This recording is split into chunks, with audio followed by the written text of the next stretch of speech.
is now centered over Northeast Arabian Sea, but coming closer to Saurashtra and Kutch coast. Its wind speed at present is 115 to 125 km per hour, gusting to 140 km per hour. With this wind speed, it will hit the coast between Karachi and Mandvi and close to Jakhau port of Gujarat. This is now located about 70 kilometers away from Jakhau port in Arabian Sea. It is moving with a speed of about 15 kilometers per hour. Its wall cloud region in the right forward sector is entering into the coastal districts, and hence the landfall process has commenced over the coastal districts of Saurashtra and Kutch. Strong winds, 60 to 80 kmph, are prevailing along and off the Saurashtra and Kutch districts. It will gradually increase. It will become 115 to 125 kilometers per hour, gusting to 140 kilometers per hour sometimes. Heavy rainfall is continuing. It will continue, and heavy to extremely heavy rainfall is expected. Tidal wave of 2 to 3 meters will inundate the low-lying areas of these districts surrounding Gulf of Kutch. So up to midnight, the landfall process will continue, and hence it is the most dangerous part of the cyclone. So all people should keep quiet and be in safe place. Don't go outside. Keep patience. Listen to the informations, warnings and advisories issued by central and state government agencies and India Meteorological Department. Sir main centre जो है sir वो कितने time पे जिसे आई कह रहे हैं आप, वो कब कितने इम्पैक्ट के साथ टकराएगा, उस समय जो विंड स्पीड कितनी होगी और रेनफॉल कितना एक्सपेक्टेड है उस टाइम पे सर? जैसे हम बोल रहे थे, मैं अभी फिर रिपीट कर रहा हूं, इसका जो विंड स्पीड है अभी 115 टू 125 किलोमीटर पर आवर, और यही विंड स्पीड के साथ ये तट को पार करेगा। मिडनाइट तक कंप्लीट आई लैंड पर होगा। और अभी जो विंड स्पीड चल रहा है लगभग 60 to 80 kmph along end of Saurashtra and Kutch coast के डिस्ट्रिक्ट पास चल रहा है, और बड़ी तेजी से इसका विंड स्पीड बढ़ेगा अभी, और बढ़ के 115 टू 125 kmph हो सकते हैं। कहीं कहीं गस्टिनेस में 140 kmph तक जा सकते हैं। और ये विंड स्पीड अभी शुरू हो रहा है राइज होना, क्योंकि फॉरवर्ड सेक्टर जो होता है आई वॉल या वॉल क्लाउड रीजन, वो अभी सौराष्ट्र कच्छ का जो कोस्टल डिस्ट्रिक्ट के वहां एंटर कर रहे हैं। फिर इसके बाद आई एंटर होगा। आई एंटर होने के बाद फिर जो रियर सेक्टर है साइक्लोन का वो एंटर होगा। सो एंटायर प्रोसेस कंप्लीट होने के लिए मिडनाइट तक ये चालू रहेगा। ये थोड़ा से ज्यादा टाइम लेगा पूरा साइक्लोन का वॉल क्लाउड और आई रीजन लैंड पर जाने के लिए, इसलिए क्योंकि ये साइक्लोन रिलेटिवली थोड़ा से धीरे चल रहा है। सर आपने वॉल क्लाउड का बार बार जिक्र करे, आम लोगों की भाषा में अगर समझाएं तो वॉल क्लाउड क्या होता है, जो पिछला हिस्सा क्या होता है, ये आम लोग समझना चाहेंगे सर आपसे। अभी जैसे आप देख रहे हैं ये रडार भूज है जी, रडार भूज का ये जो क्लाउड मास आप देख रहे हैं इसको वॉल क्लाउड बोलते हैं जी सर। और ये वॉल क्लाउड धीरे धीरे आप जैसे एनिमेशन में देख रहे हैं अप्रोच कर रहे हैं सौराष्ट्र कच्छ का कोस्टल पार्ट को। जैसे ऑलरेडी हमारा जो द्वारिका डिस्ट्रिक्ट है और कच्छ डिस्ट्रिक्ट से वहां वॉल क्लाउड रीजन टच करके आगे बढ़ रहा है। सेम चीजें यहाँ आप सैटेलाइट एनिमेशन में देख सकते हैं। जैसे ये आई है और ये जो क्लाउड है इसको वॉल क्लाउड बोलते हैं। जो आई की सराउंडिंग होता है वो बहुत तेज क्लाउड होता है, 15 किलोमीटर हाइट होता है, बहुत सारे बारिश वहां होता है। कोई वॉल क्लाउड रीजन यही रीजन है जहां सबसे डिस्ट्रक्शन दिखाई देता है, वही रीजन पे सबसे मैक्सिमम विंड होता है, वही रीजन पे सबसे मैक्सिमम रेनफॉल होता है, और वही रीजन पे मैक्सिमम विंड होते की वजह से स्टॉर्म सर्ज भी वही रीजन में ज्यादा होता है। जैसे आप जैसे यहाँ देख रहे हैं सैटेलाइट पिक्चर से कि बहुत डेंस कन्वेक्टिव क्लाउड अभी कच्छ और द्वारिका जैसे डिस्ट्रिक्ट में एंटर कर चुके हैं। इसलिए हम बोल रहे हैं कि लैंडफॉल प्रोसेस शुरू हो चुका है। जो केंद्र बिंदु की बात आप कहते हैं उसका आकार क्या होगा? आप कह रहे हैं कि केंद्र बिंदु बड़ा, उसका आकार क्या होगा? कुल आकार 700 किलोमीटर। साइक्लोन का जो केंद्र है इसको आई बोला जाता है, और ये जो आई आप देख रहे हैं यहाँ, इसका डायमीटर है लगभग 50 किलोमीटर। सो ये जो स्पीड पे चल रहा है अभी, जैसे 13-14 किलोमीटर स्पीड में अभी आगे बढ़ रहे हैं, इसलिए कंप्लीटली आई वॉल क्लाउड पूरा अंदर जाने के लिए लगभग 5 घंटा लग जाएगा। और सर उस वक्त इसीलिए हम बोल रहे हैं मिडनाइट तक ये पूरी साइक्लोन का जो आई रीजन है और आई वॉल यानी वॉल क्लाउड है वो लैंड पे आ जाएगा। और उस वक्त विंड की रफ्तार कितनी होगी सर जब आई टकराएगा तट से? जब आई टकराएगा, आई की रीजन में तो for time being small period के लिए काम विंड हो जाता है, मगर जब आई वॉल एंटर करता है तब सबसे ज्यादा विंड होता है। सो जहां आई टकराएगा यानी जखौ के आसपास जो एरिया है जहां आई पास करेगा, पहले forward sector of the eye wall आएगा और तब विंड स्पीड बढ़ते हुए 115 to 125 kmph हो सकता है। फिर जब आई पास कर जाएगा, फिर रेयर सेक्टर साइक्लोन का आएगा, तब फिर जब 1 घंटे के लिए कि आधा घंटे के लिए जो विंड स्पीड कम हो गया होगा, फिर विंड स्पीड बढ़ेगा और 115 to 125 kmph फिर विंड आ सकता है। मैं आपको ये से एक्सप्लेन करता हूँ।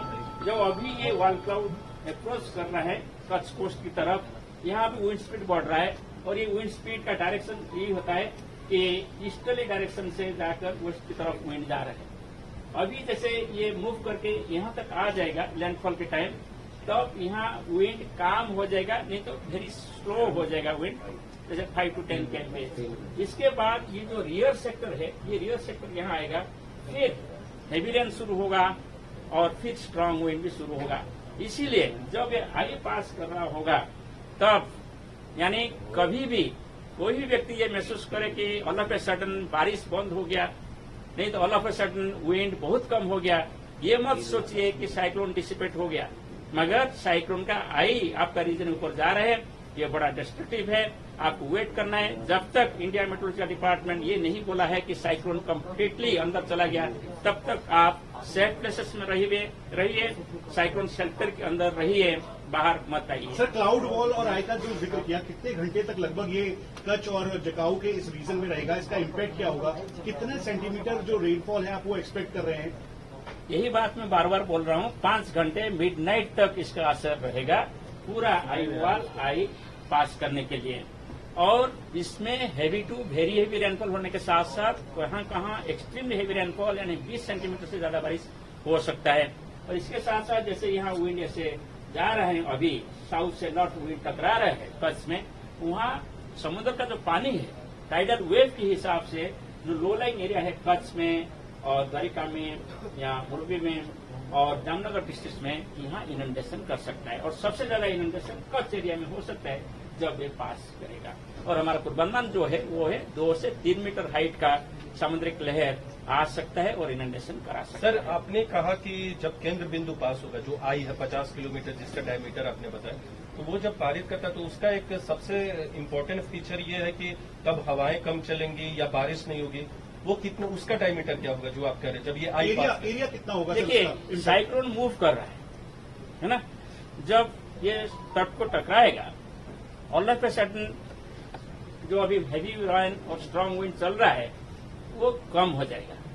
तो इससे महसूस होगा कि ये आई आ रहे हैं अभी, और ये आई मूव करने के लिए जब डायरेक्ट जखाऊ के पास आप देखेंगे लगभग 2 घंटा लग सकता है कंप्लीट आई जाने के लिए, कि 1 घंटा लग सकता है।